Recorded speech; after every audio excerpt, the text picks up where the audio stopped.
Have you ever noticed that sometimes you don't fall off when things get hard? You fall off when things are actually starting to work. You're being consistent, you're showing up for yourself, and you're finally making progress. Then somehow you disappear. You stop doing the things that were helping you, you start procrastinating, and you tell yourself that you'll get back on track tomorrow. And before you know it, you're right back to where you started. For the longest time, I thought this meant something was wrong with me. I thought maybe I just wasn't disciplined enough or motivated enough. Maybe I just wasn't one of those people who could stay consistent. But what I eventually realized is that self-sabotage usually isn't random. There's a reason that it happens, and a lot of the time it comes back to self-trust. So in this video, I want to talk about 3 reasons we start self-sabotaging when things are going well, and what to do when you catch yourself slipping. Welcome back to my channel. My name is Tiara, and we are currently in our inner goal season. This series is all about becoming the best version of yourself from the inside out. We're talking about mindset shifts, healing, nervous system regulation, and how to stop abandoning yourself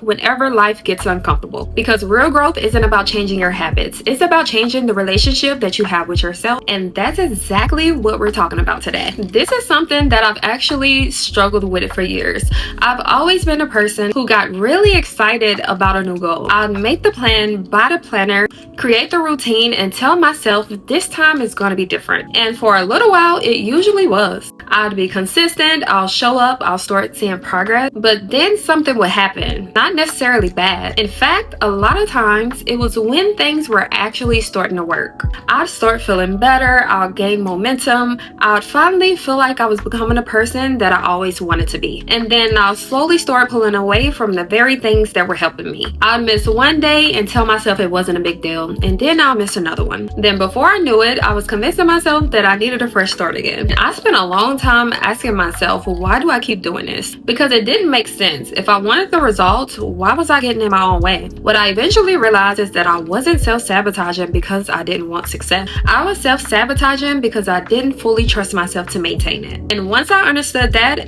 everything started to make a lot more sense.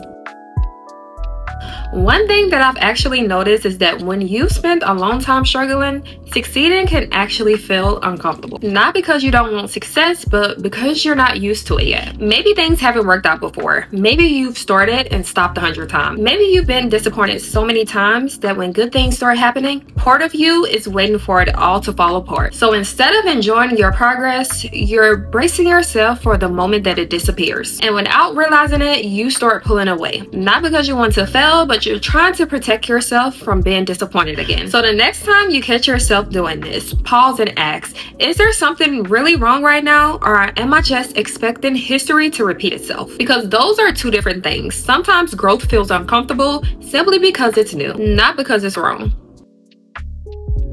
Now, this one got me for years. The moment I started making progress, I would suddenly feel like I had to maintain it perfectly. If I was consistent, I felt pressure to stay consistent. If I was seeing results, I felt pressure to keep getting results. And what started out exciting eventually started feeling heavy, because now there was something to lose. A lot of self-sabotage comes from that pressure. Not because you don't care, but because you care so much that you're terrified of messing it up. So you procrastinate, you avoid, you stop showing up. And weirdly enough, that feels easier than carrying all of that pressure. So instead of focusing on not messing it up, focus on the next step that you can take.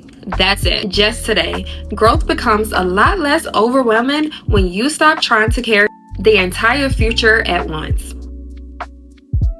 Now, I think this is where most people get stuck, because the beginning of a journey is always exciting. Everything feels fresh. You feel motivated, you feel inspired, you can see the vision, but eventually it becomes normal. And that's where self-sabotage likes to show up. Not in the beginning, in the middle. The part where nobody is clapping, the part where results are slower, the part where showing up starts feeling repetitive, and it's usually where you have a choice. You can disappear or start over again, or you can stay, even imperfectly, even if all you have is 10% to give that day. Because self-trust isn't built when you're motivated. It's built when you continue showing up after the excitement is gone. So instead of asking, how can I get motivated again? Ask, what's the smallest step that I can take to show up for myself today? Maybe it's a short walk. Maybe it's 5 minutes. Maybe it's one healthy meal. Maybe it's simply keeping one promise to yourself. Small actions seem insignificant in the moment, but they are how self-trust is built.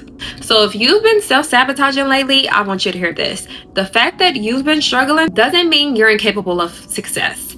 It doesn't mean that you're lazy. It doesn't mean that you're destined to keep starting over forever. It simply means that you're learning how to trust yourself at a new level. And that's a process, because every time you notice yourself drifting and choose to stay, every time you keep a promise to yourself, every time you show up when it would be easier not to, you're becoming someone who you can rely on. You're becoming someone who no longer abandons herself when things get uncomfortable. And that changes everything. If this video resonated with you, make sure you like, subscribe, and comment inner glow below and let me know which part you needed to hear the most. And if you're ready to go deeper, I linked my inner glow workbook in the description. It's designed to help you rebuild self-trust, work through limiting beliefs, and stop starting over every time life gets uncomfortable. I'll see you in the next video.